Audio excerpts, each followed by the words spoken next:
Hi, going over actor linking today and the new features that have come with Campaign Codex version 5 onwards.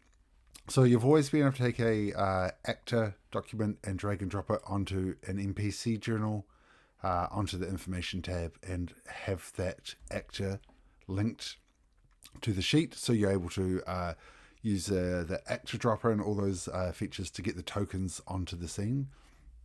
Now in version 5 onwards, uh, that linking also moves on to the actor sheet or player's character sheet. So if we open up here Rictavio, you will notice we've got here this Campaign Codex links. And if we click on that, we have now got a link back to this journal. So if that's closed, we can click on that and open up and get to the journal sheet.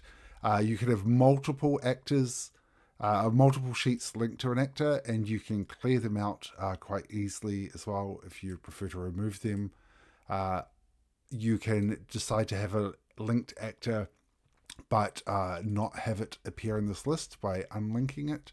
As you'll see, that menu has gone. You can right click on again and then add in the actor link. So you can get granular with what you want visible across your sheets. But it is an incredibly powerful and easy way to go around scenes, jumping from a token straight into the information sheet, and you've got it all at your, a couple of clicks away at your fingertips. If you already have a lot of NPC sheets with linked actors, there is a migration that is included. We have got here this add NPC CC to linked actors, and which will do everyone in your world. And there's also one which will look at your compendiums as well.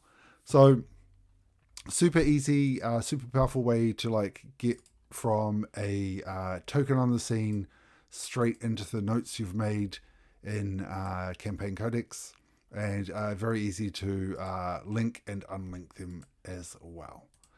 Jump on Patreon, Discord if you got any feedback, suggestions. Always love hearing from you. Thanks a lot.